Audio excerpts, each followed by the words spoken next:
것 같아요. 아마 이 서신서 중에서 가장 완결성이 있는 그런 논리적 구조에서 완결성이 있는 책이 로마서인데 요한계시록이 거기에 못지 않습니다. 아주 완결성이 있어요. 어제 우리가 읽었던 부분은 1장에서 8장까지 부분은 요한계시록을 소개하는 저자는 누구고 누가 썼고 왜 썼고 이걸 간단하게 소개하는 그런 프롤로그입니다. 그리고 9장 9절부터 1장 끄트머리까지는 서론 부분인데 서론 부분이 어디까지 가냐면 3장까지 갑니다. 서론의 핵심은 이런 거예요. 예수 그리스도께서 이 편지를 쓰고 있다. 누구에게? 7 교회에다가 편지를 쓰고 있다. 그런데 그 쓰고 있는 예수님이 어떤 분이다? 어제 막 묘사가 쭉 있었잖아요. 오늘 2장을 보면서 3장을 보면서 여러분이 어제 했던 얘기가 또 반복되네? 그거를 보게 될 것입니다. 그러니까 일종의 서론이에요. 서론을 통해서. 근데 서론이 그냥 서론만 앞부분만 얘기한 게 아니라 1장의 1절에서 8절에 요한계시록을 설명한 게 이미 요한계시록에서 내가 뭘 얘기할 건지를 다 얘기를 했어요.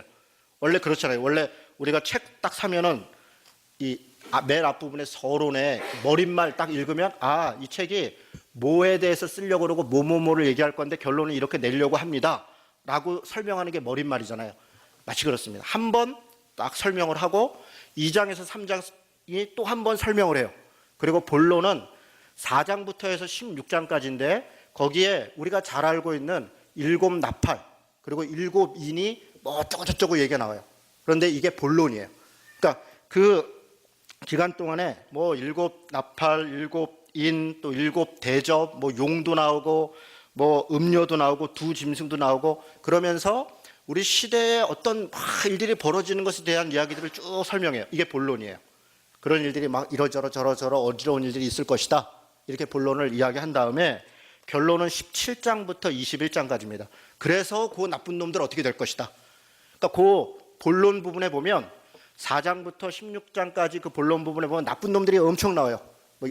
이게 이 악의 삼위일체라 그래요. 그러니까 하나님의 삼위일체에 대항해서 뭐 용, 음녀, 또 선지자, 악한 선지자 이렇게 해서 악의 삼위일체들이 막 떼거지로 나와서 그를 쫓아다니는 어떤 사람들과 그리고 거기로부터 핍박받으면서 믿음으로 막 이기면서 싸우면서 뭔가 막 전쟁이 일어나고 있는 그런 믿음을 지키고 하는 사람들과의 막 전쟁이 막 나와요. 이 본론이에요. 그런데 결론은 요 나쁜 놈들 어떻게 됐냐? 요 핍박받고 고생하던 사람들 어떻게 됐냐? 요게 결론입니다. 요게 17장부터 22장까지 나오는데 17장부터 20장까지는 악한 놈들 어떻게 됐냐? 그것들 다 멸망한다. 뭐 당연하죠. 이거는 아주 해피엔딩 중에 해피엔딩이에요. 성경은. 그래서 바벨론이 완전히 멸망했다. 그것들 아주 씨도 안 남았다. 그렇게 얘기하는 게 17장부터 20장까지이고 21장에서 22장까지는 뭐 우리 보는 새하늘과 새 땅도 나오고 뭐 천년왕국도 나오고 그러면서 그 고생하고 애쓴 사람들 어떻게 될 것이냐 그런 얘기가 나와요. 영원한 천국으로 간다 이런 얘기인 거죠. 그리고 에필로그가 22장 끄트머리에 그래서 결론적으로 주여 그러하오니 어서 오시옵소서. 근데 이 에필로그로 끄트머리 나오는 것은 요한계시록 앞부분에 있는 프롤로그하고 내용이 거의 똑같아요. 단어도 거의 같이 사용했어요. 그러니까 앞에 부분에 서론 얘기하고 쭉 가다가 본론 얘기하고 결론 얘기한 다음에 끄트머리 얘기하는데 그게 그대로 얘기를 반복하고 있어요. 여러분이 그런 게 있나 이런 표정으로 보시는데 보다 보면 알죠. 기가 막히게 프롤로그, 서론, 본론, 그리고 결론, 그리고 마지막 에필로그까지 딱 이렇게 정리되어 있는 책이 요한계시록입니다. 그래서 일단 이렇게 생각하십시오, 여러분. 하나도 안 어렵다. 굉장히 어려울 거 아주 각오하고 와야 돼. 오늘부터 아주 그냥 작정하고 엄청나게 어려운 얘기를 할 건데 그래 내가 기도하고 막 면벽수도 하고 막 아침에 금식하고 가서 말씀을 들어야 될 거야. 안 그러셔도 돼. 그거 제가 하면 되고요. 제가 요즘 그렇게 여러분 그거 안 해도 돼. 그냥 굉장히 쉬운 말씀을 전하니까 이번에 은혜 진짜 받고 와야겠다. 그리고 오시면 돼요. 여러분이 요한계시록 이번에 그런 공부하면서 진짜 안 어렵구나. 그렇게 아시게 될 겁니다. 자, 이런 정도 이야기를 하고 오늘 서론 부분에 어제 서론 부분의 앞부분을 한 거예요. 어떤 얘기를 했어요? 7 교회에다 편지할 거다 이런 얘기 했잖아요. 지금 너가 이전에 본 것과 지금 보고 있는 것과 장차 될 일에 대해서 기록해라.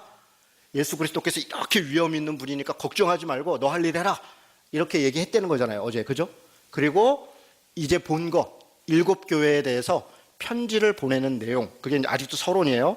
그런 얘기를 하고 있어요. 자, 7교회 얘기를 지금부터 볼 겁니다. 보기 전에 몇 가지를 2장 3장을 읽는 팁을 말씀드리겠습니다. 팁을. 혹시 뭐 여러분 이렇게 뭐 적을 때 있으면 적어도 되고요. 뭐 잘 안 적어도 돼요. 들어보면 다 아는 얘기예요. 제가 어려운 얘기 하나도 안 해요. 2장 1절에 보면 에베소 교회에 편지하노니 이렇게 돼 있어요. 근데 어제도 말씀드린 것처럼 이 편지는 그 편지가 아니에요. 무슨 그 편지가 아니면 진짜 편지가 아니라 이 원래 단어는 그냥 글을 써라. 에베소 교회에 뭔가를 기록해라. 이런 얘기예요. 그러니까 우리가 생각하는 서신서 같은 그런 편지가 아니라 무슨 글을 써서 보냈다. 이런 얘기예요. 두 번째로는요. 7교회라고 하니까 어제도 우리 7영 뭐 이런 거 있었고 7촛대 이런 거 있었고 7별 이런 거 있었잖아요. 그러니까 이런 거 나오면은 막 무슨 비밀한 것이 있을 것이다. 이게 첫 번째 교회는 뭐고 두 번째 촛대는 뭐고 이래가면서 막 따지는데 아무 의미 없어요. 7은 그냥 완전한 거예요. 7교회, 그때 7교회만 있는 게 아니에요. 왜 7교회라고 얘기했냐면 이게 모든 교회를 대표하는 거예요. 모든 교회. 심지어는 7교회를 가지고 7세대의 교회를 얘기한 거다. 이게 소위 세대주의적 이 종말론이라는 게 7,000년으로 딱 나누는 건데 에베소 교회는 첫 번째 교회고 두 번째 교회는 뭐고 에서버두 사빌라가 7,000년, 이 1,000년 단위의 교회를 대표하고 그때 일어날 일에 대한 예표다. 이렇게 설명하는데 전혀 그런 게 아닙니다. 7교회는 그때 당시에 있었던 또 지금 있는 모든 교회에 대해서 얘기하는 거예요. 그 증거가요. 여러분 각각 교회마다 끝에마다 뭐라고 얘기하냐면 예를 들어 1장 7절 같은 데 보면 2장 7절에 보면 귀 있는 자는 성령이 교회들에게 하시는 말씀을 들을지어다 이렇게 돼 있죠. 지금 뭐라고 돼 있어요? 교회, 귀 있는 자는 에베소 교회에 하는 말씀을 들을지어다 이렇게 얘기하지 않고 복수로 이야기하고 있다. 교회들에게. 그러니까 에베소 교회에다 얘기를 한 다음에 요렇게 모든 교회도 똑같이 들어야 된다 이런 얘기예요. 에서버드 사빌라 7교회에 끝날 때마다 똑같이 얘기해요. 귀 있는 자는 교회들에게 하신 말씀을. 그러니까 에베소 교회 한 말은 서머나 교회에도 동일하게 거기서도 들어야 되는 이야기인 거예요. 동시대의 교회들이고요. 과거에 있었던 교회들, 또 지금 있는 교회들, 앞으로 있을 모든 교회들이 여러분 우리가 읽어보면 알고 뜻을 해석해보면 알고 여기서 자유로운 교회가 하나도 없어요. 자유로운 사람도 없어요. 우리 각자가 다 에베소 교회 같고 빌라델비아 교회 같고 라우디에 교회 같아요. 그러니까 그런 모습에서 나쁜 거는 빼고 좋은 거는 순종하고 이렇게 해야 된다는 거예요. 여러분 무슨 말인지 이해가 되셨어요? 이거는 특정 시대의 특정 교회들의 구분해서 준 것이 아니다. 이렇게 보시면 됩니다. 패턴은 똑같아요. 어느 교회에 편지하는데 첫 번째는 뭐라 하면 편지를 말씀하시는 말하는 주체가 나와요. 누구냐면 예수 그리스도예요. 예수 그리스도를 예수 그리스도가 말하노니 이렇게 안 하고 예수님을 묘사를 해요. 예를 들어 에베소서 2장 1절에 보면 에베소 교회의 사자에게 편지하라. 오른손에 있는 7뼈를 붙들고 7 금촛대 사이를 거니는 이가 이르시되 이렇게 돼 있죠. 이 사람이 누구예요? 그러니까 7 촛대 사이를 거르고 7뼈를 거니는 이. 우리 이거 어제 봤죠? 어제 봤었잖아요. 7 촛대 사이에 누가 나타나서 7뼈를 붙들고 있더라. 예수님의 모습이잖아요. 그렇죠? 그러니까 예수님의 모습을 뭐라 형상을 했는데 요거 어저께 봤던 1장에 나온 거 그대로 다 똑같이 해요. 7교회가 다 똑같이 해요. 무슨 얘기냐면 예수님이 하는데 그 묘사한 게 예수님의 어떤 특징을 얘기하는 거예요. 왜 그 특징만 거기다 얘기했을까요? 그 교회에다 얘기하고 싶은 얘기와 이 얘기가 되는 거예요. 여러분 이준호가 제 얘기를 해서 어떨 때는 착한 면도 있거든요. 어떤 사람은 저를 보고 착한 게 보면 야 우리 목사님은 정말 착해 순진해. 근데 어떤 사람들은 저한테 굉장히 대해본 사람이고 야 그 인간 진짜 장난 아니야. 성깔 대단해. 성깔 대단한 것도 저고 때로는 착한 것도 전 거예요. 근데 어떤 사람에게 내가 요로 이진호가 이야기하노니 하는데 요로 해라면 그렇게 이야기한 이유는 그 핵심 내용에 그렇게 표현한 게 맞으니까. 여러분 이해가 되세요? 자, 근데 이렇게 말하는 요 방식이 구약 성경이 굉장히 익숙한 거예요. 구약 성경은 여호와 하나님이 가라사대 여호와께서 말씀하시되 이러면서 뭐라 얘기해요. 주체가 하나님께 있을 때 그런 용어를 써요. 지금 이게 다 똑같아요. 그러니까 이걸 의도적으로 한 이유가 하나님께서 예수 그리스도께서 말씀하고 있다라고 하는 것을 말의 주체가 요한이 아니라 하나님이다라고 하는 것을 얘기하는 거예요. 7교회가 다 똑같아요. 처음에 어떤 이가 이야기하기를 이렇게 얘기해요. 그 다음에 두 번째는 칭찬이 나와요. 여러분 이거 야단을 좀 쳐야 되는데 야단 치려면 지혜로운 사람은 먼저 칭찬부터 하는 거죠. 처음부터 대놓고 야단 치면 저거 성깔 진짜 더러워 이렇게 되는데 막 칭찬 좀 하고 이렇게 뒤에 야단 치면 그래 그래도 꼭 나쁘진 않아 좋은 면도 있어 이렇게 생각하는 거잖아요. 칭찬을 해요. 그 다음에 책망을 해요. 칭찬한 다음에 책망해요. 그리고 그거에서 돌아키지 아니하면 경고를 해요. 칭찬을 막 하고 그 다음에 요거 잘했어. 근데 요거는 진짜로 나쁜 오늘 정신 바짝 차려야 돼. 고거 돌이키지 않으면 어떻게 돼 라고 하면서 권면을 해요. 이 패턴이 똑같아요. 책망하고 그 다음에 경고하고 칭찬하고 책망하고 경고하고 권면하고. 여러분 이 패턴은요 또 이것도 구약 성경에서 아주 익숙한 거예요. 선지서가 딱 이 패턴이에요. 모든 선지서들이 거의 이렇게 돼 있어요. 칭찬하고 책망하고 위로하고 권면하고 이렇게 돼 있어요. 그러니까 이거는 그 선지자들이 뭐 하는 사람들이 하나님의 말씀을 맡아서 전하는 자들이잖아요. 그러니까 이런 패턴을 그대로 갖고 있는 것은 유대인들한테 굉장히 익숙한 거예요. 아, 이게 하나님께서 지금 뭔가 잘못하거나 뭔가 한 사람들한테 때로는 권면하려고 때로는 야단치려고 때로는 위로하려고 주시는 말씀이구나. 이 패턴만 딱 봐도 아는 거예요. 여러분 이게 패턴이 7개가 똑같아요. 그 말은 무슨 얘기냐면 의도적으로 기록했다는 거예요. 제가 지금 의도적으로 기록했다고 그랬어요. 여러분 제 말을 잘 들으셔야 돼요. 요한이 뭔가를 본 다음에 많은 사람들이 이렇게 생각해요. 요한이 이제 이 라이팅 하나님이 그냥 막 얘기하니까 그냥 막 받아 적어서 요한계시록을 딱 해서 그게 아니라 요한이 뭔가를 받고 하나님께 받은 것을 자기가 가지고 있는 지식, 자기가 가지고 있는 경험, 자기가 가지고 있는 어떤 성경적 근거들을 가지고 후대에게 자기가 가진 것을 기록을 하는데 아주 논리적으로 뭘 어떻게 해야 될까를 고민을 해가면서 기록한 거예요. 그래서 의도적으로 편집하고 내용을 정리하고 해서 읽는 사람이 뭘 얘기하는지 알 수 있도록 그렇게 한 거예요. 그래서 똑같은 거예요. 여러분 제 말이 무슨 말인지 아시겠어요? 또 이 목사님 또 저래서 자유주의야 이렇게. 여러분 그런 게 아니에요. 성경은 그렇게 그냥 무슨 누가 받아서 라이팅으로 쓴 게 아닙니다. 다 저자가 다르고 직업이 다르고 그 사람이 가지고 있는 특징과 언어와 지식과 경험과 이런 것들을 가지고 쓴 것이에요. 그렇게 하면 왜 성경이 안 돼요? 성령의 감동하심이 왜 그 순간에만 있냐고요. 성경을 번역하고 편집하고 뭐 베끼고 또 나누고 하는 모든 과정에 성령이 역사를 주관하고 있다는 생각을 우리가 안 하고 우리는 성령의 감동하심이 썼다 그러면 그 순간에만 썼다고 생각을 한다고요. 그러니까 자꾸 성령을 제한하고 하나님을 제한하니까 그걸 자꾸 실수를 하는 거예요. 여러분 이걸 의도적으로 기록한 것이다. 이걸 제가 강조해서 말씀드립니다. 그 다음에 예수 그리스도의 특징에 대해서 이야기했어요. 그런 다음에 이제 메시지 주체인 예수님 추천 얘기하고 나중에 이제 그런 다음에 맨 마지막 뭐로 끝나는지 하면 다 똑같이 끝나요. 이기는 자는 이렇게 끝나요. 이기는 자는 뭐를 뭐에게 주리라 이렇게 얘기해요. 그러니까 결론은 다 이기는 자예요. 그러니까 칭찬을 어떤 데는 아예 칭찬이 없어요. 그냥 책망만 있는데 서머나 교회하고 빌라델비아 교회가 아예 책망부터 들어가는데 그런 교회도 책망만 받으니까 끝났다 이게 아니라 그래서 돌이키고 회개하고 그래서 이기면 뭘 주겠다. 뭘 주겠다 그러냐면요. 끝에 이런 것들이 나와요. 생명나무, 둘째 사망, 둘째 사망에 빠지지 않게 해주겠다. 새의 이름, 새벽별을 주겠다. 흰옷을 입혀주겠다. 성전의 기둥이 되게 하겠다. 하나님의 새 이름을 쓰게 하겠다. 이런 것들이에요. 흰 돌로 새 이름을 주겠다. 이런 것들이에요. 근데 이런 것들이요.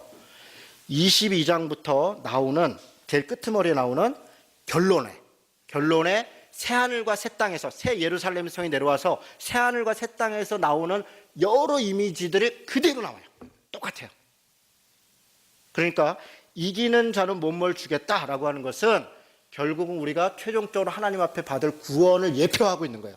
그것을 다양한 모습으로 이야기하고 있어요. 그래서 2장 3장이 비록 서론이면서도 요한계시록의 모든 내용을 담고 있다는 게 바로 이런 거예요.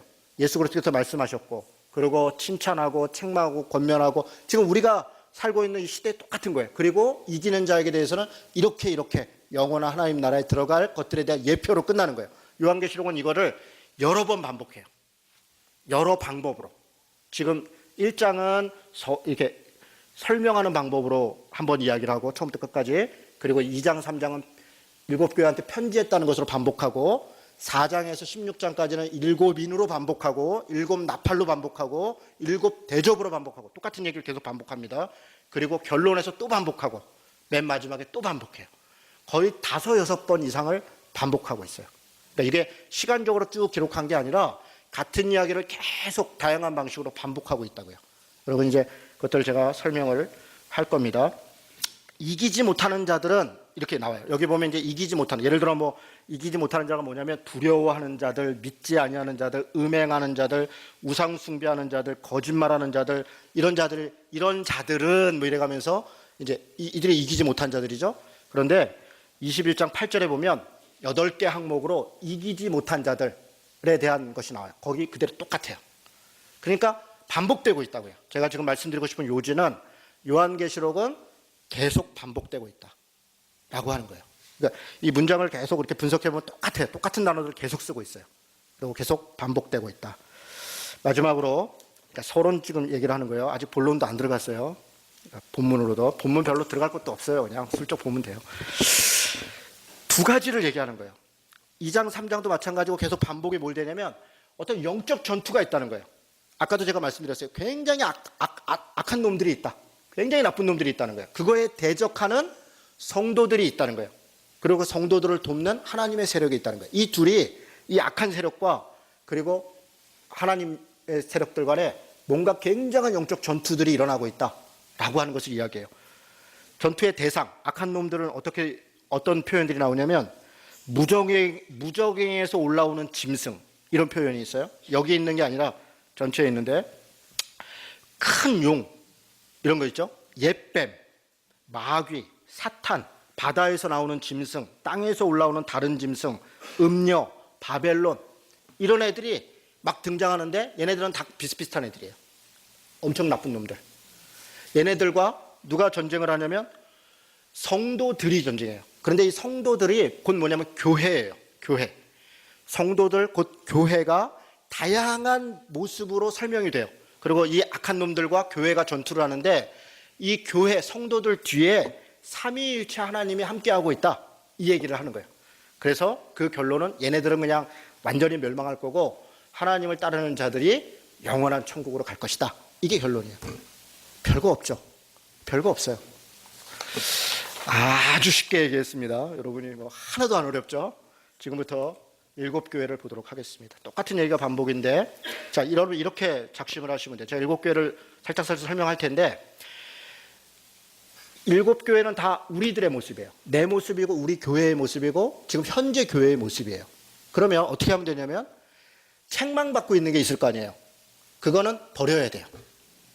아, 에베소 교회가 이거 책망받고 있구나, 서머나 교회가 이거 책망받구나, 그거 지금도 우리한테 있는 것들이에요. 그거를 버려야 돼요. 특별히 어느 교회에 어떤 게 더 많을 수 있죠. 여러분이 이제 생각하는 거예요. 나한테 적용하는 거. 아, 나는 좀 빌라델비아 교회 같구나. 그러면 버리라는 거 버려야 돼요. 그거 이렇게 정리해놔야 돼요. 아, 나 요거 버려야 돼. 칭찬받는 게 있잖아요. 칭찬받는 게. 아, 요거는 잘하고 있구나 내가. 그래, 우리 교회는 나는 이런 거는 잘해. 그러면 그거는 더 잘하면 돼요. 더 잘하면 돼요. 그리고 이기는 자는 뭐뭐 줄 것이다. 그 줄 것이다는 거는 미래형이니까 뭐 그걸 하나님께 있으니까 우리가 별로 신경 안 쓰면 돼요. 아, 때 되면 주시겠지. 그리고 잊어버리면 돼요. 하나도 안 붙여요. 버릴 거 버리고 잘하는 거 더 잘하면 돼요. 네, 그렇게 생각하시면 돼요. 에베소 교회를 보겠습니다. 에베소 교회는 어떤 교회냐? 정통교회예요. 일단 본문 들어가기 전에 여러분, 에베소 교회가 특이한 게요, 바울이 개척을 했잖아요. 바울 다음에 누가 목회를 했냐면 디모데가 있어요. 디모데 다음에 누가예요. 누가 다음에는 요한이 마지막으로 했어요. 그 이후에도 에베소 교회는 당시 소아시아 교회의 가장 중심 지역이에요. 그리고 중심 지역이라는 건 무슨 얘기냐면 정통교회라는 거예요. 전통적인 교회이고 정통교회고 뭔가를 지키는 교회예요. 중심이 딱 잡혀있는 교회예요. 새로 개척한 우리 교회 같은 교회가 아니라 한국에서 얘기하면 무슨 충영교회 같은데, 영락교회 같은 이런 교회예요. 그런 교회가 딱 몇십 년, 100여 년 딱 버티고 있는 거예요. 인천에 얘기하면 뭐 내리교회 같은 데들이죠. 이런 데들이 딱 있는 거예요. 이런 전통교회예요.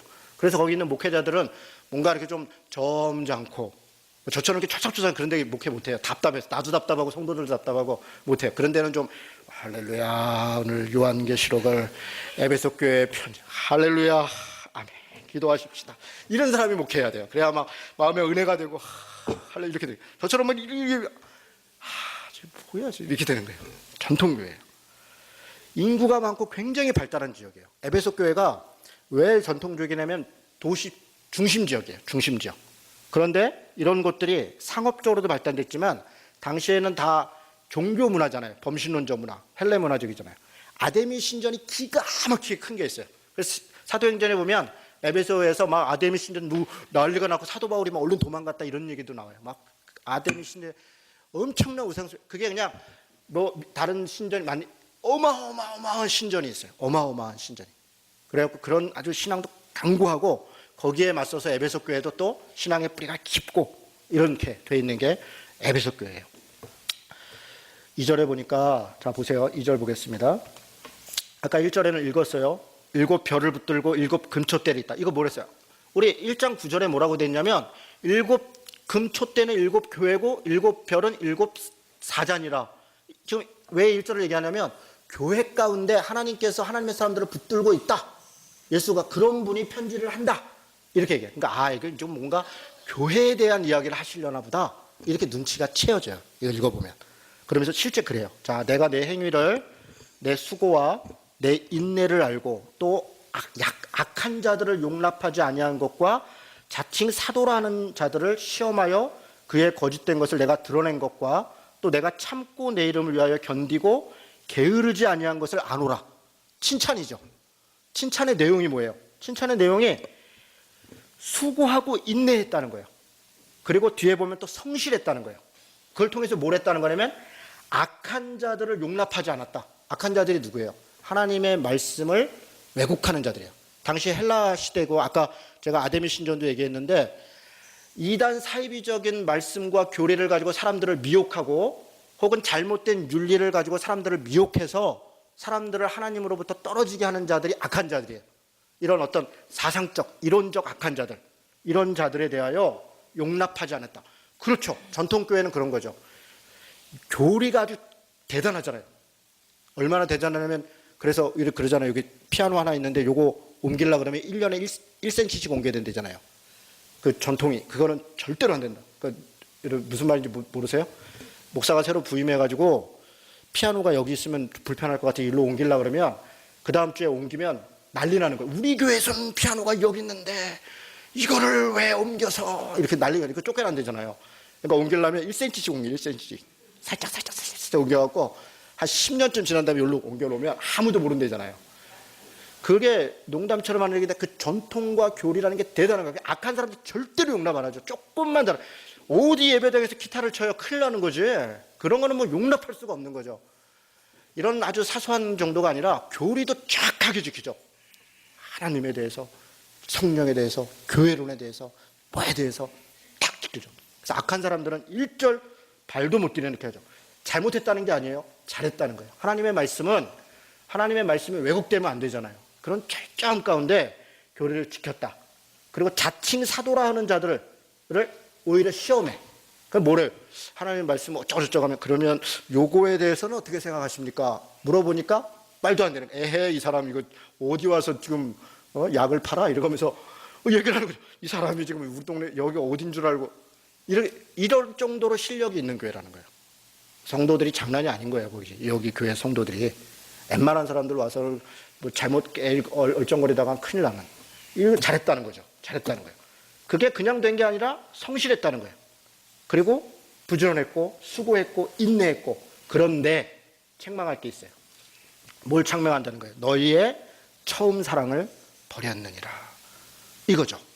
처음 사랑을 버리는 결과가 뭐냐? 그 뒤에 나와요. 그러므로 어디서 떨어졌는지 생각하고 회개해라. 처음 행위를 가져라. 만일 그러지 아니하면 회개하지 아니하면 내가 내게 가서 내 촛대를 옮길 거다.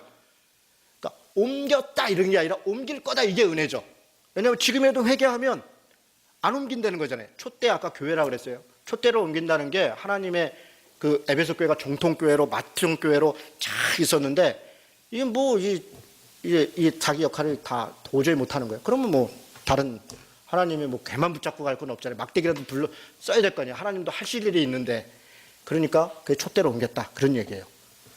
그런데 첫사랑을 이뤄서 뭘 했다는 거냐면 6절에 보니까 오직 내게 이것이 있는데 내가 니골라당의 행위를 미워하는도다. 나도 이것을 미워하노라. 이러면서 이 안에 니골라당의 행위가 있다는 거예요. 니골라당의 행위가 뭐냐면, 니골라라고 하는 사람이 뭐 이런저런 얘기가 있는데 그냥 간단하게 하나님 율법을 무시하고 우상숭배와 부독독한 방종에 빠져 있는 사람들. 그러니까 이게 심하면 율법주의로 가는 거고, 이게 좀 하면 방종하게 가는 것이죠. 처음 사랑을 였다. 그러니까 다른 사람들에 대해서 막 판단하고 비판하고 정리를 하는데 사랑은 없다는 거예요. 그래서 냉랭한 것이죠. 이야기 나누면 그냥 막 번뜩번뜩해요. 그냥 교리가 어떻고, 요한계시록 딱 강의하고 나면 나누라 그러면 그 요한이 진짜 그 요한이야? 딱 여기서부터 나오는 거죠. 목사님이 사도 요한이라 했는데 그게 정말 사도 요한 그 요한 맞아? 이렇게 되는 거죠. 다른 사람들이 모르니까 말 못, 그렇지 뭐 저 사람이 이렇게. 근데 그게 이렇게 사랑으로 나눔이 아니라 정죄가 되고 교만이 되고, 그러면서 서로 안에 상처가 되고 이렇게 되는 것이죠. 그러니까 교회가 그냥 교리는 잘 지키는데 창백하죠. 이것이 잘못됐다. 그래서 니골라 등의 행위, 이런 율법적이고 이런 방종한 것들을 빨리 돌이켜라. 그렇지 않으면 이만저만 할 것이다. 귀 있는 자는 성령이 교회들에게 하시는 말씀을 들어라. 이기는 그에게는, 이렇게 돌이키는 자에게는, 깨닫는 자에게는 생명나무의 열매를 주겠다. 여러분이 생명나무를 여기서 주겠다는 것은 그렇게 교리를 따지고 뭐 이렇게 하면 생명이 없다는 거예요. 사실은 뭐 이런 표현들이 여러 가지를 의미하는데, 생명나무든 뭐 흰돌이든 뭐든 다 영원한 구원을 얘기합니다. 에덴 동산에 두 가지 나무가 있었어요. 선악을 알게 하는 나무가 있고 생명나무가 있었어요. 선악을 알게 하는 나무가 먹고 자기가 기준이 되니까 에덴으로 쫓아내면서 생명나무까지 먹을까 하여 쫓아냈다 했어요. 생명나무가 뭔데요? 그게 하나님이에요. 하나님이 생명의 근원이고 선악의 기준이고, 생명나무의 하나님의 생명나무를 먹는다는 것은 에덴 동산으로 회복된다는 것이고, 그것은 새하늘과 새 땅이 회복된다는 것이, 그게 영원한 천국에 회복된다는 거예요. 그러니까 같은 얘기들을 구약에서 썼던 단어들을 가지고서 영원한 구원, 영원한 하나님 나라로 가게 될 것이다 라고 이야기하는 것이에요. 에베소 교회 끝났어요. 에베소 교회를 들으면서 그래, 나는 교리도 좀 알고 삶도 좀 아는데 사랑이 부족해. 내가 자꾸 사람들을 이렇게 찌르고 막 이렇게 뭔가 이렇게 문제를 일으키고 한다면, 그러면 내가 반성해야 돼. 그럼 아무 말도 하지 말라는 거냐? 그런 건 아니죠. 요한일서 같은 데 보면 사랑 안에서 진리를 말하라. 그러니까 진리를 말하는데 사랑 안에서 말해야 된다는 거죠. 그러니까 우리가 진리를 말할 때 항상 놓치기 쉬운 게 사랑함이죠. 애통함. 사랑함을 결국은 내가 어떤 이야기를 할 때 그게 내 문제로 다가오느냐 안 다가오느냐에 달려 있어요. 어떤 문제를 지적하고 어떤 것들을 바꾸려 하는데 그게 나를 포함해서 이게 내 잘못이고 우리의 잘못이기 때문에 우리가 같이 바꾸자, 이런 자세인가? 나는 잘하고 있고 나는 괜찮으니까 당신 바꿔야 돼, 너가 바꿔야 돼. 여러분, 우리 용어를 들어보면 알아요. 이 교회는, 여러분 어느 순간에 이렇게 가만히 들어보면 몇 개월이 지났는데도 이 교회는 아직 우리 교회가 안 된 거예요. 우리 교회가. 이 교회는, 더한공동체 교회는 이러이러해야 돼. 자기는 거기에 대상이 아닌 거죠. 더한공동체 교회가 누군데? 우리들이잖아요. 그러면 우리가 이게 부족하구나. 그럼 우리가 이렇게 같이 합시다. 내가 이런 것도 같이 이렇게 되는 게 아니라 어떻게 되냐면, 이 교회는 누굴까? 다 나죠. 사실은 이 목사만 잘하면 되는 거죠. 저도 제가 잘해야 된다는 거 알아요. 그러나 사랑 안에서 진리를 말하고 있는가? 이게 이제 에베소 교회에서 우리에게 가르쳐 준 거죠. 두 번째 교회가 서문학 교회입니다. 서문학 교회. 서문학 교회는 특이한 교회인데요. 서문학 교회의 특이한 점 하나는 책망이 없다는 거예요. 빌라델피아 교회랑 두 교회가 책망이 없어요. 도대체 비결이 뭔가? 서문학 교회는 딱 열어보면 심상치가 않아요. 뭐냐면 가난한 교회예요. 그런데 부해.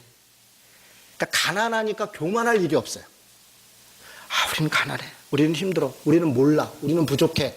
그래서 자세가 겸손한 거예요. 그래서 보니까 별로 잘못하는 게 없어요. 책망받지 않아요. 우리 하여간 죄는 대체로 다 교만에서 나와요. 교만에서 나와요. 지식이 됐든 돈이 됐든 권력이 됐든 힘이 됐든 뭔가 있다 생각하면 누군가의 상처를 줘요. 서문학 교회의 장점은 가난하지만 부한 교회였다. 그냥 읽어보겠습니다. 8절에 보니까 서문학 교회의 사자에게 편지하노라. 처음이요 마지막이요 죽었다가 살아난 이가 이르시되, 여기 좀 뭐라고 얘기하냐면 처음이고 나중이고 죽었다 살아났다. 이거는 뭔가 지금 어려운 일을 당하고 있는데 다시 살아날 거다. 힘내자. 예수님이 그런 분이다. 이런 얘기를 하고 시작하는 거예요. 자, 내가 내 환난과 궁핍을 안다. 그렇잖아요. 처음부터. 무슨 책망이 없고 이미 환난을 당하고 있어. 어려움이 많은 교회예요. 환난도 당하고 가난하고, 근데 실상은 내가 부요한 자다. 겉으로 보면 가난한 것 같고 핍박받는 것 같지만 그러나 부요한 자다. 왜 환난과 궁핍을 당했는가? 자칭 유대인이라 하는 자들의 비방도 알고, 그러니까 유대인들이 예수 믿는다고 핍박을 한 거예요.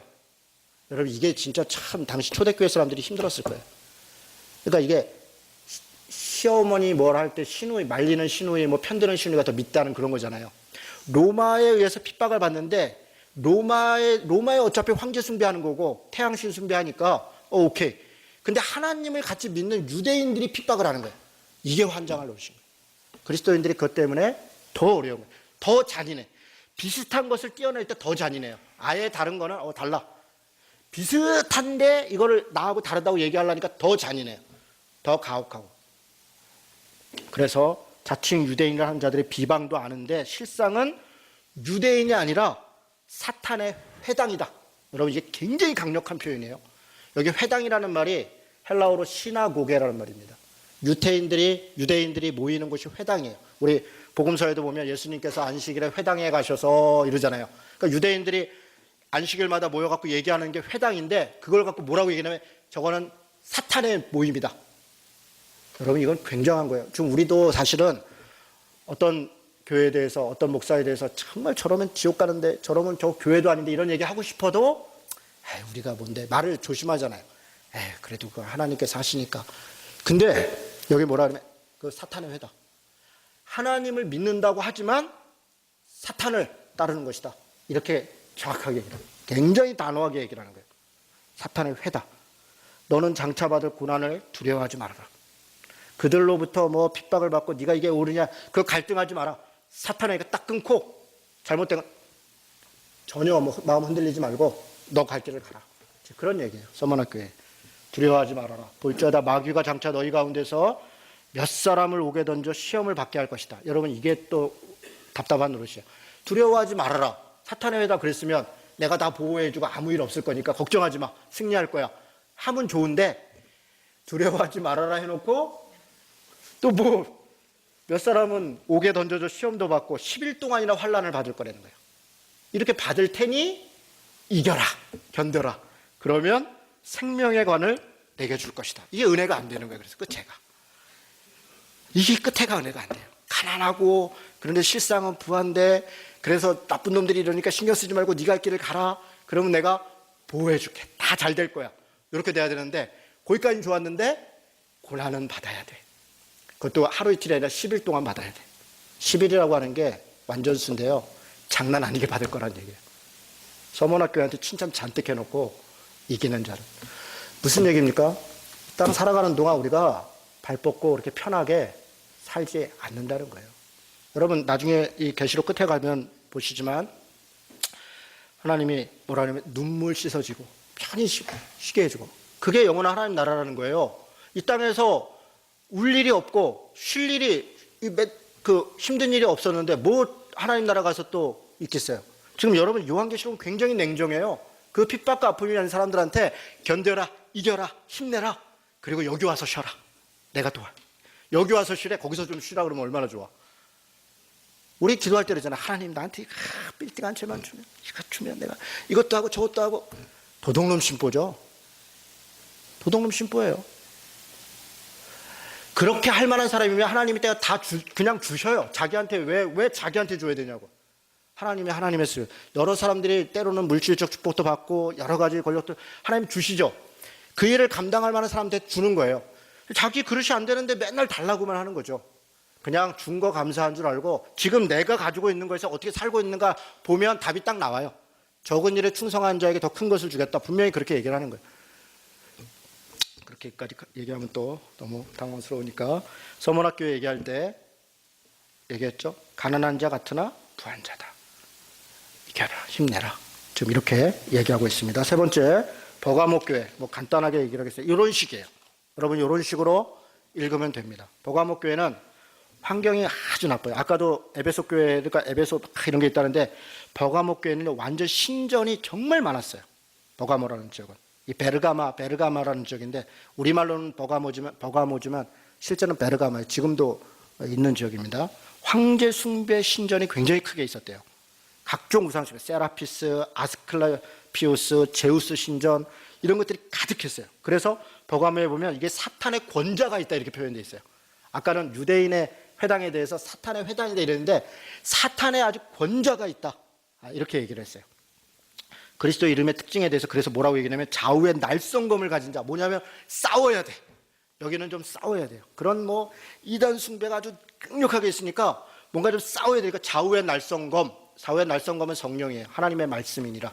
이렇게 성령 곧 하나님의 말씀이니라. 이게 에베소 6장의 전신갑주에 나오는 거죠. 말씀을 가지고 방어만 하고 그냥 내 믿음만 지키면 되는 데가 아니라 버가모 교회는 좀 싸워야 되는 곳이에요. 이렇게 많은 곳들이 있어서. 그런데 칭찬을 해요. 사탄의 권자가 있는데 너희가 예수님의 이름을 굳게 잡고 잘 이겼다. 그렇게 얘기해요. 그래서 충성된 증인인 안디바가 순교를 했고 예수 이름을 끝까지 부인하지 않았다. 이렇게 싸움 때문에 누군가가 막 순교도 하고 그랬는데도 끝까지 주님의 이름을 부인하지 않고 그렇게 믿음으로 갔다. 그런데 책망할 게 있다 얘기해요. 뭘 책망한다는 거예요? 발람의 교훈을 따랐다. 니골라당을 따랐다. 발람의 교훈, 니골라당 쉽게 얘기하면 경제적 이익을 위해서 배교했다는 겁니다. 우상 숭배를 따랐고 발람의 교훈을 행음했다는 거예요. 이들이 처음에는 믿음을 가지고 싸움을 했는데 어느 순간 지친 거예요. 낙심한 거예요. 그래서 패배주의에 빠진 거예요. 여러분 이게 무서운 거예요. 여러분 마틴 베버라는 사람이 기독교 철학자이기도 하고 신학자이기도 하고 정치학자이기도 한데 유명한 책 가운데 이런 얘기를 해요. 이상주의는 이 패배주의와 이웃돼 있다. 무슨 얘기냐면 뭔가 막 대단한 꿈과 비전을 갖고 막 그렇게 가면 이 어느 순간 패배주의에 빠진다는 거야. 해도 안 돼. 냉소주의, 패배주의에 빠져요. 사람이 그냥 아주 그냥 차가워져요. 아유, 해봐라. 누가 좀 좋은 얘기를, 아유, 그거 뭐 내가 해봐. 안 돼. 그런 거 해서 뭐해. 이렇게 되는 거예요. 근데 이것은 결국 이기주의에 이웃해 있다. 이렇게 얘기해요. 뭐냐면 그렇게 된 사람은 결국은, 나나 잘하자. 근데 나나 잘하자는 게 진짜 내가 열심히 하고 뭘 하자는 게 아니라 나나 잘 먹고 잘 살자. 아유, 나나 돈 벌고, 나나 편하게 살고, 아유, 나나 하지 뭐. 그거 뭐 신경 써. 이렇게 돼요. 지금 이런 것입니다. 열심히 싸우다 어느 순간에 패배가 저지가 해도 안 돼요. 변하지 않고 주님이 오신다는데 오시지 않고 그러니까 에이 나나 잘 먹어 우리 애나 잘 키워 이러고 돼버린 거예요. 이게 지금 버가모 교회의 포기입니다. 발람의 교훈과 니골라당을 따랐느니라. 뭐라고 얘기하세요? 회개해라. 2장 16절에 보니까 그러므로 회개해라. 그렇지 아니하면 내가 속히 와서 내 입의 검으로 그들과 싸우리라. 내게 속히 가서 내 입의 검으로 오히려 너희를 이렇게 심판하겠다 이런 얘기예요. 회개하라 하는 게 은혜입니다. 회개하면 돌이킬 수 있어요. 귀 있는 자는 성령이 교회들에게 하시는 말씀을 들을지어다. 이기는 그에게는 내가 감추었던 만나를 주고, 만나를 준다는 게 무슨 의미? 먹을 걸 준다는 거잖아요. 하나님의 영원한 천국에. 왜 먹을 걸 얘기해요? 그렇게 싸우고 그러다 보니까 나중에 먹을 것도 없고 뭔가 어려움이 당하니까 그러니까 패배주의에 빠져서 그냥 이기적으로 넘어간 거예요. 만나를 주고 흰 돌도 줄 텐데 그 돌에 새 이름을 줄 것이다. 새 이름을 줄 것이다. 받는 자 밖에는 그 이름을 알 사람이 없느니라. 이렇게 이것도 뭐 이것저것 설명할 게 있는데 나중에 또 설명할 기회가 있을 겁니다. 두아디라 교회. 두아디라 교회는 길드라는 게 굉장히 이건 아주 완전 상업 도시예요. 길드가 활성화되어 있고 현재 아카사르라는 지역인데요. 이 특징이 있어요. 두아디라라는 말 자체가 그리스 이름이에요. 그리스 이름. 그러니까 아주 이렇게 발달된 도시 상업 지역이에요. 여기 보니까 18절에 있죠. 교회의 사자에게 편지해 그 눈이 불꽃 같고 그 발이 빛난 주석 같은 하나님의 아들이 이르시는데 뭐라고 얘기하냐면 내가 내 사업과 사랑과 믿음과 섬김과 인내를 나누니 내 나중 행위가 처음 것보다 많도다. 여기 내 사업과 이건 내 행위가라는 행위나 뭐 일, 행동 같은 말이에요. 어쨌든 처음 것보다 많도다. 그러나 내게 책망할 일이 있다. 자칭 선지자라 하는 여자 이세벨을 내가 용납했다. 자칭 선지자라는 이세벨, 행음하고 우상숭배하고 미혹하는 자이죠. 이런 자를 내가 용납했다. 그가 내 종들을 가르쳐 꾀어 행음하게 하고 우상의 제물을 먹게 하는도다. 또 내가 그에게 회개할 기회를 주었으되 자기의 음행을 회개하고자 하지 아니하는도다. 볼지어다 내가 그를 침상에 던질 것이다. 여러분, 이 침상에 던진다는 것은 이 병들게 한다는 거예요. 병들게. 그러니까 행음하다 결국은 어떤 병들 걸려서 그걸로 인해서 심판받게 될 것이다. 이런 얘기예요. 또 그와 더불어 간음하는 자들도 그의 행위를 회개하지 아니하면 큰 환난 가운데 던질 것이다. 그러니까 두아디라 교회가 길드가, 여러분 길드가, 제가 시간이 없어서 자세히 설명 안 하려고 그냥, 길드라고 하는 데가요, 들어가면 옛날에는 일종의 조합인데 그 조합이 다 우상 숭배하는 데예요. 지금도 우리 회사들마다 무슨 교마다 이렇게 고사 지내는 데도 있고 그러잖아요. 다 같이. 그리고 최근에 제주도에서 그 제주도 도지사가 누구시죠? 원희룡 도지사가 안수 집사예요. 갈보리 교회 안수 집사신데, 그 제주도에 이렇게 그 무슨 이렇게 때마다 제사를 지내는 무슨 신을 하는 게 그 제주도에 내려오는 게 있나 봐요. 그럼 거기에 주관자가 도지사인가 봐요. 근데 여기는 신앙을 갖고 있으니까 부도지사한테 맡기고 절을 하지 않고 뒤에서 주관을 하되 절하지 않고 있었던 거예요. 그것 때문에 난리가 났어요. 공직자가 종교에 따라 그렇게 할 수 있느냐 없느냐 이것 때문에 난리가 났는데, 할 수 있죠. 그 개인의 종교의 자유는 공직과 관계없는 겁니다. 그리고 그분이 해야 될 일을 안 한 것도 아니에요. 다 했습니다. 단지 절하지 않은 것 때문에 그렇게 비난을 받는 것은 적당하진 않은데요. 마치 이와 같이 길드라고 하는 것에 공동의 종교적 행위를 해요. 그게 황제를 섬기든 어떤 바다신을 섬기든 그거를 안 하면 길드를 떠나야 돼요. 길드를 떠나야 됩니다. 근데 그 종교적 행위가 다 성적인 것입니다. 당시에 이 종교적 행위는 대부분 다 이 성적 관계를 통해서 어떤 제의를 해요.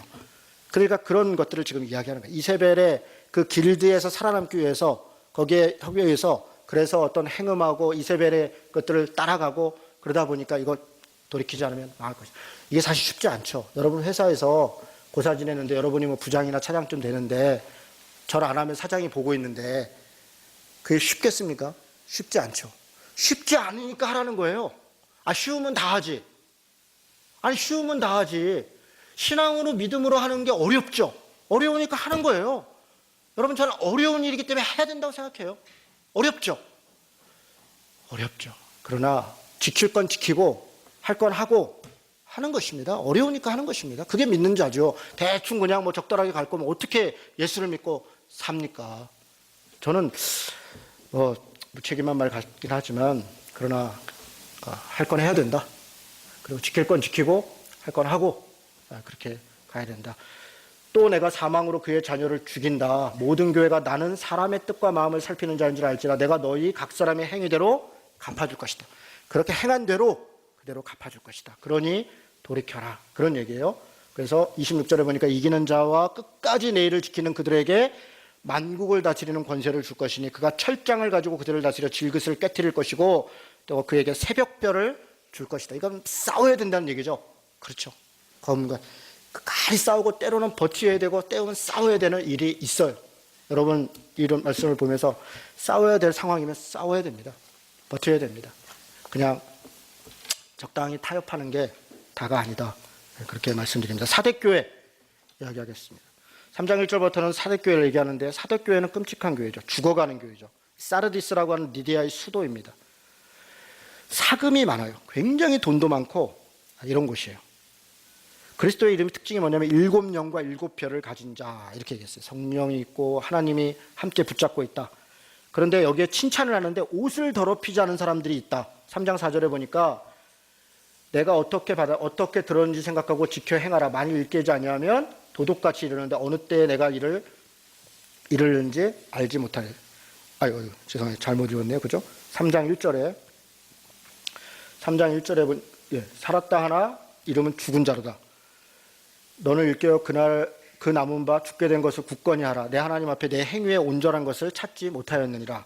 이러면서 야단부터 시작을 하죠. 근데 야단만 한 게 아닙니다. 칭찬도 있어요. 아닌데 제가 잘못 봤네요. 그죠? 권면 칭찬은 없네요. 책망 붙어 있네요. 그죠? 살았다 하나 죽은 자라고 하고 행위에 온전한 것을 찾지 못했다. 그러면서 맞죠? 좀 제가 헷갈리고. 예, 제가 헷갈리고 있으니 여러분들 얼마나 지금 죄송합니다. 자, 그러므로 내가 어떻게 받았으며 어떻게 들었는지 생각하고 지켜 회개하라. 만일 일깨지 아니하면 내가 도둑같이 이르니 어느 때에 내게 이르렀는지 내가 알지 못할 것이다. 그러나 사대에 옷을 더럽히지 아니한 자 몇 명이 있다. 이게 이제 칭찬인 거죠. 이렇게 여러 가지로 배교하고 이런저런 어려움 때문에 교회가 완전히 죽어가지만 그러나 끝까지 신앙을 지킨 자들이 있다. 그런 자에게는 흰옷을 입고 나와 함께 다니리니 그들은 합당한 자인 영고라. 여러분, 흰옷은 나중에 7장이나 이런 데 가보면요, 그리스도의 피로 인하여 희게 됐다. 이건 고난의 상징입니다. 그냥 흰옷이 아니라 그리스도께서 십자가를 주시고 그 피를 통해서 그것이 우리에게, 그러니까 우리도 그와 같이 고난과 인내로 그 흰옷을 입었다. 이렇게 끝까지 견디고 이긴 자들이 흰옷을 입었다. 이제 그런 이야기이죠. 나머지는 뭐 생명책에 이름 올릴 것이다. 이런 얘기고. 자, 빌라델피아 교회 6번째로 가겠습니다. 빌라델피아 교회는 한마디로 얘기하면 연약하지만 충성했던 교회입니다. 연약하지만 충성했던 교회. 3장 7절부터 보면 빌라델피아 교회 사자에게 편지하는데 거룩하고 진실하사 다윗의 열쇠를 가지신 이 곧 열면 닫을 사람이었고 닫으면 열 사람이 없는 그가 이르시되 볼지어다 내가 내 앞에 열린 문을 두었으되 능히 닫을 사람이 없으리라. 내가 내 행위를 아노니 내가 작은 능력을 가지고도 내 말을 지키며 내 이름을 배반하지 아니하였도다. 그러니까 빌라델피아 교회는 아마 굉장히 작은 그런 교회였고 힘이 없고 영향력도 작고 부족한 교회였던 것 같아요. 그런데 믿음을 지키고 그 일들을 감당했던 것 같아요. 보라 사탄의 회당 곧 자칭 유대인이라 하는 그렇지 아니하고 유대인이나 하나 그렇지 아니하고 거짓말하는 자들 중에 몇을 내게 주어 그들로 와서 내 발 앞에 절하게 하고 내가 너를 사랑하는 줄을 알게 할 것이다. 이렇게 약한 교회니까 유대인들이 오히려 자신의 잘못을 깨닫고 돌이키는 것들을 보게 할 것이다. 이런 얘기예요. 내가 나의 인내의 말씀을 지켰은즉, 여러분 이 말이 좀 저는 특이하더라고요. 내 말씀을 지켰은즉 이렇게 표현하지 않고 인내의 말씀 이렇게 표현해요. 왜냐하면 이 적은 힘을 가지고 이렇게 버티는데도 얼마나 어려웠겠어요. 그러니까 굉장한 인내가 있어요. 하나님의 말씀을 지키는 데 있어서 이 빌라델피아 교회는 정말 그야말로 참고 또 참고 또 참고 한 그런 교회.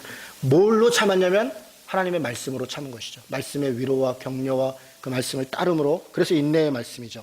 내가 또한 너를 지켜 시험의 때를 면하게 하리니 이는 장차 온 세상에 임하여 땅에 관한 자들을 시험할 자니라. 이기는 자는 12절에 내 하나님 성전의 기둥이 될 것이다. 그래서 이기는 자는 기둥이 새 예루살렘 성의 이름과 나의 새 이름을 그 위에 기록할 것이다. 빌라델피아 교회 칭찬받고 한 것이죠. 아까 서머나 교회가 칭찬받은 교회라고 그랬어요. 빌라델피아 교회가 칭찬받은 교회예요. 특징이 있죠. 서머나 교회 가난한 교회였어요. 힘없는 교회였어요. 빌라델피아 교회 약하고 어린 교회였어요. 바로 그런 교회들이 칭찬받고 끝까지 인내했다. 그러니까 교회가 크고 돈이 많고 힘이 있고 그런다고 해서 주님의 일을 하는 것이 아닙니다. 그런다고 해서 더 영향력을 미치는 게 아니에요. 고지를 점령해야 더 많은 일을 하고 더 큰 교회가 더 큰 일을 하고 우리가 어떤 것들에 뭔가 좀 대단한 일들을 자리에 있어야 더 대단한 일을 하고, 이게 다 인간적인 생각이에요. 다 인간적인 생각. 성경에서 칭찬하고 성경에서 복되다고 얘기하는 팔복도 마찬가지고 요한계시록에 나오는 복도 마찬가지고 다 약하고 어렵고 힘드나 견디고 참고 이기고 순종하고 따르고 이런 자들이 결국 하나님의 일들을 감당했다. 그렇게 이야기하는 것입니다. 마지막으로 라우디아 교회 사자에게 편지하는데, 라우디아 교회는 거꾸로 된 교회예요. 부요한 교회예요. 라우디아가요 행정 중심지인데 금융, 섬유, 산업, 의료 이런 게 엄청나게 발달했대요. 일단 동네 자체가 돈이 많아요. 우리 서울로 얘기하면 강남 같은데요. 뭐 대치동이나 강남역이나 이런 데 있는 교회인 거죠. 건물이 크고 돈도 많고 부요하고 그런 교회예요. 편지하는데 충성되고 참된 증인이요 하나님의 창조의 근보신 이가 이르시되 내가 내 행위를 아는데 차지도 않고 뜨겁지도 않다. 내가 차진 듯 뜨겁지도 않기를 원하노라. 그렇죠. 권력이 있고 돈이 있고 먹고 살만한 사람들의 특징은 적당히 하는 거죠. 적당히 하는. 여러분 우리들도 각자 한번 생각해 보십시오. 어렵고 힘들 때 우리 더 간절하죠. 교회 기도하러 나오는 사람들은 다 뭔가 문제가 있는 사람들이에요. 제가 금요기도에 가만히 보면요. 물론 이게 사정이 있어서 못 나오는 사람들 빼놓고요. 우리 청년들도 그렇게 바쁘다는 애들도 직장국 그만둘 것 같으면 꼭 여기 나와 있더라고. 우리 청년들도 그 정신없고 뭐 데이트해야지 뭐 해야지 하는 애들도 어느 날 보면 슬금슬금 와 있어. 제가 왜 와 있는지 알아요. 곧 잘릴 거거든요. 이미 잘려서 지금 직장 구하고 있거든. 그런 친구들이 와 있는 거예요. 부부관계가 굉장히 어려운 사람들은 꼭 금요기도 와서 눈물을 늘 기도하고 있어요. 어려운 사람들이 와서 기도해요. 살만하고 뭐 적당하고 지식도 있고 뭐 어지간한 거 하면 그게 나쁘다는 게 아니에요. 문제는 차갑냐 뜨겁냐라고 할 때 그냥 뭐 아무것도 이것도 저것도 아닌 것이에요. 이건 문제죠. 왜냐하면 최선을 다해야 돼요. 그리스도인들에게 불성실하다는 건 있을 수 없는 것입니다. 저는 그건 분명히 확신해요. 사람마다 능력은 다 달라요. 어떤 사람은 더 탁월할 수 있어요. 그렇습니다. 어떤 사람은 더 지혜로울 수 있고 지식이 높을 수 있고 어떤 사람은 역량이 있을 수 있어요. 같은 일을 시켜도 결과가 달라요. 그거는 그 사람에게 책임을 물을 수 없어요. 1달란트를 남겼든 10달란트가 10달란트를 남겼든 주님은 똑같이 얘기해요. 여러분 놀라운 게 2달란트 남긴 사람이나 10달란트 10달란트 남긴 사람이나 주님이 똑같이 얘기해요. 똑같이. 10달란트에서 10달란트 남긴 사람을 대단하다 이렇게 얘기하지 않아요. 똑같이 얘기해요. 똑같이 충성됐다. 훌륭했다. 애썼다. 이렇게 얘기해요. 성경은 똑같아요. 문제는 뭐예요? 불성실한 거예요. 1달란트 받았는데 묻어놓는 거예요. 왜 묻어놓는 거예요? 자기가 볼 때 하나님은 악한 분이에요. 내가 혹시라도 잃어버리면 큰일 날까봐 주인에 대해서 잘못 생각한 거예요. 하나님에 대해서 왜곡하고 있는 거예요. 그래서 적당히 가는 거예요. 에이, 줄 잘 쓰면 돼, 줄 잘 써. 괜히 뭐 나서서 뭐 그래, 그냥 적당히. 추가 차지도 않고 뜨겁지도 않고. 차가운 게 밋밋하다는 게 아니에요. 차든지 뜨겁든지 하라는 거예요. 복음 전하는 게 옳다고 생각하세요? 복음을 전하세요. 사회 정의를 이루는 게 옳다고 생각하세요? 사회 정의를 하세요. 아무것도 안 하는 게 문제예요. 저는 이 말씀 볼 때마다 정말 복장이 터져요. 복음을 전하면 왜 복음만 전한다 그러고 사회정의를 하면 왜 그리스도인이 그러냐 그러고 뭘 하는 게 중요한 거예요. 아무것도 안 하면서 말만 하고 있는 거예요. 선교를 열심히 하는 사람들 열심히 할 수 있도록 도와야 되는데 선교와 그게 뭐가 중요해. 지금 교회가 개판이고 이게 있는데 아무것도 안 하면서 아무것도 안 해요. 제가 단언할 수 있어요. 아무것도 안 해요. 아무것도 안 해요. 그저 비판만 하고 있어요. 이건 이래서 잘못됐고 저건 저래서 잘못됐고 저건 저래서 안 됐고 굉장히 불성실해요. 굉장히 불성실해요. 그건 안 돼요. 성실해야 돼요. 차든지 더없든지 해야 돼요. 내가 옳다고 믿는 대로 하나님의 말씀이 내게 예신 대로 그대로 사는 거예요. 그대로 사는 거예요. 그건 예외가 있을 수 없어요. 목사는 목사로서 신자는 신자로서 각자 자기 삶의 자리가 갔든 뭐가 됐든 믿는 대로 행하는 거예요. 저는 행함이 중요하다고 생각해요. 행함을 강조하면 은혜가 부족한 겁니까? 여러분 율법이 아니라는데 은혜로 구원받았다는데 행함이 그렇지 않아요. 믿는 자는 행하게 돼 있어요. 믿는 자는 반드시 행해요. 믿음은 행함으로 증명하는 것이에요. 그렇습니다. 행함이 없는 믿음은 죽은 것이에요. 여러분 지금 그 얘기를 하는 거예요. 차든지 더웁든지 해라. 뜨겁든지 해라. 내가 이같이 미지근하니까 내가 차지도 더웁지 너를 토하여 내칠 것이다. 저는 이것이 하나님의 말씀이라고 믿어요. 불성실해서는 안 돼요. 내가 말하기를 나는 부자라 부유하고 부족한 것이 없다 하나 내 곤고한 것과 가련한 것과 가난한 것과 눈먼 것과 벌거벗은 것을 알지 못하느니라. 우리가 이런 것이 다 있는 것 같으나 아무것도 없는 거예요. 아무것도 없는 거예요. 내가 너를 고면하느니 내게서 불로 연단과 금을 사라. 부유하게 하고 흰옷을 사서 입어라. 불로 연단한 금을 사라. 이거 믿음을 사라는 거예요. 믿음을 사라. 믿음은 그냥 얻어지는 게 아니에요. 불로 연단한 것 같이 달궈지고 다듬어지는 것이에요. 뭔가 행하면서 부딪히면서 깨지면서 좌절하면서 낙심하면서 그러면서 전진하는 거예요. 그렇게 믿음이 자라요. 저는 그렇게 자랐어요. 여러분은 어떨지 모르겠어요. 저는 예수를 믿은 것부터 지금까지 정말 어려웠어요. 한 번도 그렇게 편한 적이 없었던 것 같아요. 예수 믿을 때부터 그랬어요. 지금도 그래요. 인간적으로 볼 때 그런데 그게 저를 믿음을 이렇게 자라게 해요. 여러분 믿음은 그런 것이에요. 우리는 그렇게 하지 않으면 이미 교만해지는 사람인 거예요. 흰옷을 사서 입어라.